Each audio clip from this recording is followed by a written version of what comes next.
ಹಾಂ, ವಿದ್ಯಾರ್ಥಿಗಳೇ, ಇಲ್ಲಿ ಎರಡು ರೀತಿಯೊಳಗೆ ಈ ಗಣಿತಗಳನ್ನು ನೀವು ಚೌಕ್ ಪದ ತುಂಬಬೇಕು. ಎರಡು ರೀತಿ ತೋರಿಸ್ತನ್ನ ಅತಿ ಸರಳ ಮೆಥಡ್ ಅದ, ಒಂದು ರೀತಿ ಪ್ರಕಾರನೂ ಅದ. ನೋಡ್ರಿ, ಎಲ್ಲರೂ ಮಾಡಿದಿಂದ ಲಕ್ಷ ಕೊಟ್ಟು ನೋಡ್ರಿ, ಹಚ್ಕೊಂಡು ನೋಡ್ರಿ, ಮಾಡಿ ನೋಡ್ರಿ. ಮಾಡೋದಾತಂದ್ರೆ ನಾ ತಿಳಿಸ್ಕೊಂಡು ಲಕ್ಷ ಕೊಟ್ಟು ನೋಡ್ರಿ. ಎಲ್ಲರೂ ಬೋರ್ಡ್ ಕಡೆ ನೋಡ್ರಿ. ಇದು ಎರಡು ರೀತಿ ಒಳಗೆ ತಿಳಿಸ್ತಾನೆ. ಒಂದು ರೀತಿ ಪ್ರಕಾರನೂ ತಿಳಿಸ್ತಾನು, ಒಂದು ಡೈರೆಕ್ಟಾಗಿ ಹೆಂಗೆ ಮಾಡ್ಬೇಕನ್ನೋದು ತೋರಿಸ್ತಾನೆ. 120 ಗುಂಡ್ಲೆ 4 ಬಾಗಿಲೆ 16 ಈಜುಕೊಳ್ಟು ದುಂಡಕೌಸ್ ಚೌಕ ಗುಂಡ್ಲೆ 5 ಗುಂಡ್ಲೆ 4 ಡಿವೈಡೆಡ್ ಬೈ 16.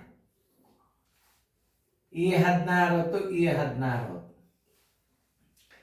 ಈ 4 ಹೊತ್ತು, ಈ 4 ಹೊತ್ತು. ಉಳಿತು ಎಷ್ಟು? ಇಲ್ಲಿ 5 ಉಳಿತು, ಇಲ್ಲಿ 120 ಉಳಿತು. 120 ಬರೋಬ್ಬರಿ ಚೌಕ ಗುಂಡ್ಲೆ 5. ಇದು ಬರಬೇಕಾದ್ರೆ ಇದಕ್ಕೆ ಗುಣಾಕಾರದ್ದು ಏನಾಗ್ತದೆ? 120 ಭಾಗಿಲೆ 5 ಈಜುಕೊಳ್ಟು ಚೌಕ್. 5 ಒಂದಲೆ 5 24 ಬರೋಬ್ಬರಿ ಚೌಕ್ ಬರೋಬ್ಬರಿ ಚೌಕ್ ಬರೋಬ್ಬರಿ ಎಷ್ಟು? 24. Answer B. ನೋಡು, ಹಿಂಗೂ ಮಾಡ್ಕೊ. ಇದೇ ರೀತಿ ಪ್ರಕಾರ ಆ ಗಣಿತ ಮಾಡಿಬಿಡ್ರಿ, ತಾನೇ ಬಂದ್ಬಿಡುತ್ತೆ.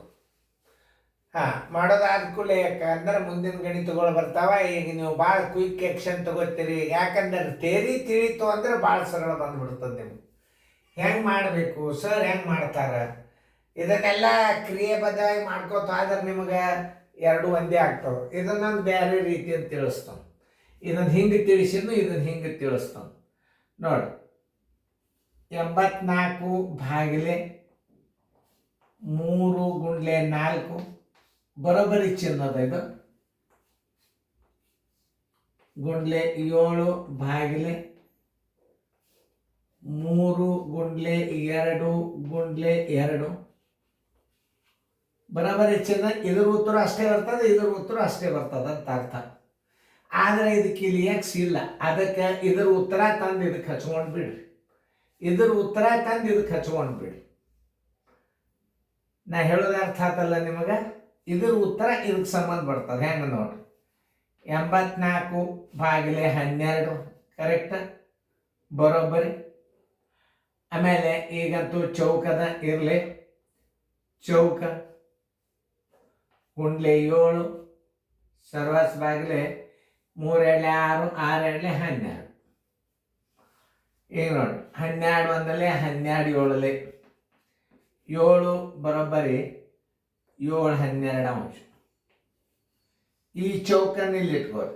ಚೌಕ್ ಈಜುಕೊಳ್ಟು 7 1 ಅಂಶ ಬರೋಬ್ಬರಿ. ಅಂದ್ರೆ ಭಾಗಾಕಾರ ಮಾಡ್ಬೇಕಾಗ್ತದೆ. ಈ ಚಿಕ್ಕ ಭಾಗಾಕಾರ ಮಾಡಿದೆ ಅಂದ್ರೆ ಏನಾಗಿಬಿಡ್ತದೆ? ಈಗ ಭಾಗಾಕಾರ ನೀವು ಹಿಂಗೆ ಇಟ್ಕೊಂಡ್ರಿ ಅಂತಂದ್ರೆ ಏನು ಮಾಡ್ಬೇಕು ಅನ್ನೋದು ಹೇಳ್ತೀನಿ. ಯಾಕೆ ಅದನ್ನು ಹೇಳಬೇಕು. ಬರೋಬ್ಬರಿ 7 1 ಅಂಶ ಗುಂಡ್ಲೆ ಮ್ಯಾಲೆ 12 ತಳಗೆ 7. ಈ 7 ಹೊತ್ತು, ಈ 7 ಹೊತ್ತು ಬರೋಬ್ಬರಿ 12. ಚೌಕ್ ಈಜುಕೊಳ್ಟು 12. ಎಲ್ಲದ ನೋಡ್ರಿ ಉತ್ತರ? ಚೌಕ್ ಈಜು 12 ಎ. ಇಲ್ಲಿ ನೀವು 12 ತುಂಬಿದ್ರೆ ಎರಡು ಉತ್ತರ ಅಷ್ಟೇ ಬಂದ್ಬಿಡ್ತಾವ. ಮಾಡಿ ನೋಡ್ರಿ, ತಾಳೆ ಮಾಡಿ ನೋಡ್ಬೇಕು ಅಂದ್ರೆ ಗಣಿತಗಳು ಬರ್ತಾವ. ತಾಳೆ ಮಾಡಿ ನೋಡೋದು ಅಂದ್ರೆ ಏನು? ಅದ್ರ ಈಕ್ವಲ್. ಅದ್ರ ಈಕ್ವಲ್ ಅದಂದ್ರೆ ಅದ್ರ ಉತ್ತರ ಅದಕ್ಕೆ ಹಚ್ಕೊಂಡು ಬಿಡ್ರಿ ಅಂತ ಅರ್ಥ. ಚೌಕ ತೆಗೆದು ಬಿಡ್ರಿ. ಚೌಕ ಗುಂಡ್ಲೆ 7 ಡಿವೈಡೆಡ್ ಬೈ 12. ನೋಡಿ, ಚೌಕ ಇದು 7 ಬಂದದ. ಈಗ 7 ಬರೋಬ್ಬರಿ ಚೌಕ ಈ ಕಡೆ ಬರ್ತದ. ಇಲ್ಲಿ ಬಂದದ ಚೌಕ. ನಾನು ಇಲ್ಲಿ ಹಚ್ಚಬೇಕಿದು. ಚೌಕ್ ಹೊರಗೆ ಹೋತು. ಇದು ಹಿಂಗೆ ಹಚ್ಚಿದಾಗ ಈ ಚೌಕ್ ಇಲ್ಲಿ ಬಂತು. ಆಮೇಲೆ ಇದು ಸಮ ಲೆಕ್ಕದ. ಇದು ಸಮ ಲೆಕ್ಕದ ಅಂದ್ರೆ ಇದನ್ನು ನೀವು ಏನು ಮಾಡಿ, ಈ ಕಡೆ ತರಬೇಕಾದ್ರೆ ಭಾಗಾಕಾರ ಚಿಹ್ನೆ ಹಾಕ್ಕೋಬೇಕು. ನೀವು ಏನು ಹಾಕೋಬೇಕು? ಈ ಕಡೆ ತರಬೇಕಾದ್ರೆ ಭಾಗಾಕಾರ ಚಿಹ್ನೆ ಹಾಕೋಬೇಕು. 7 1 ಅಂಶ ಗುಂಡ್ಲೆ ಮಾಡಿದ್ರೆ ಮ್ಯಾಲೆ 12 ಆಗ್ತದೆ, ತಳಗೆ 1 ಆಗ್ತದೆ. 7 7 12. ಇದಕ್ಕೆ ಚೌಕದಲ್ಲಿ ಇರಬೇಕಾದ ಸಂಖ್ಯೆ 12. ಇದು ಒಂದು. ಎರಡನೇ ರೀತಿ ಒಳಗೆ ನಿಮ್ಗೆ ಮತ್ತೊಂದು ರೀತಿ ಒಳಗೆ ಇದನ್ನು ನಾ ತೋರಿಸ್ತೀನಿ ಹೆಂಗೆ ಮಾಡ್ಬೇಕು. ಇದನ್ನ ರೀತಿ ಪ್ರಕಾರ ತೋರಿಸಿದ್ ನಾನು ನಿಮಗೆ. ಅದು ಹೆಂಗೆ ಬರ್ತದ್ರಿ ಅಂದ್ಗಿಂದಾರ ಅಂತ ತಿಳ್ಕೊಂಡು ನಾವು ರೀತಿ ಪ್ರಕಾರ ಈ ಗಣಿತಗಳನ್ನು ತಿಳಿಸಿದೀವಿ. ಈಗ ಅದನ್ನೇ ನಾವು ಹಿಂಗೆ ಮಾಡೋದು. 84 ಭಾಗಿಲೆ ದೊಡ್ಡ ಕೌಂಸ್ 3 ಗುಂಡ್ಲೆ 4 ಬರೋಬ್ಬರಿ ಚೌಕ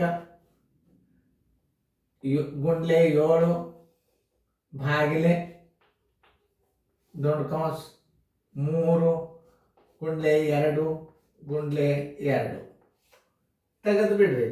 ಇದು 3 4 12 ಹತ್ತು, ಇದು 3 4 12 ಹತ್ತು, ಇದು ಹೋಯ್ತು, ಇದು ಹೋಯ್ತು. ಈಗ ಬಂತೇನು 84 ಭಾಗಿಲೆ ಬರೋಬ್ಬರಿ ಗುಂಡ್ಲೆ 7.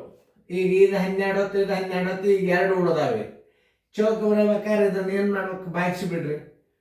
7 ಒಂದಲೆ 7 12 7 ಒಂದಲೆ ಗುಂಡ್ಲೆ ಚೌಕ ಬರೋಬ್ಬರಿ 7 12 12 ಅಂದ್ರೆ 12 ಚೌಕ ಈಜ್ಕೊಲ್ ಟು 12.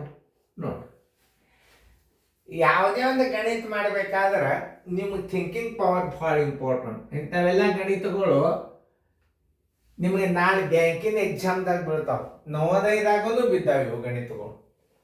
ನವೋದಯ ಕೇಂದ್ರಾಡಳಿತ ಪ್ರದೇಶದ ನವೋದಯ ಕ್ವಶನ್ ಪೇಪರ್ ನೀವು ಅಲ್ಲೇ ಇಲ್ಲಿ 2 ಡಿವಿಷನ್ ಅವ. ನಮ್ಮ ನವೋದಯ ಕರ್ನಾಟಕದಲ್ಲಿ, ಭಾರತದಾಗ ಕೇಂದ್ರಾಡಳಿತ ಪ್ರದೇಶದಲ್ಲಿ ನವೋದಯ ಎಕ್ಸಾಮ್ ಅಲ್ಲಿ ಪೇಪರ್ಗಳು ಟೈಮ್ ಬೇರೆ.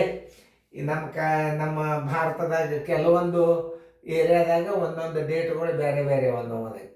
ಅಲ್ಲಿ ಕ್ವಶನ್ ಪೇಪರ್ಗಳೇ ಬೇರೆ, ಈ ಕ್ವಶನ್ ಪೇಪರ್ಗಳೇ ಬೇರೆ. ನೋಡಿ, ಚೆಂದಂಗೆ ತಿಳ್ಕೊಂಡು ಚೆಂದಂಗೆ ಬಿಡಿಸ್ಬೋದು ಫೇರ್ದಾಗ.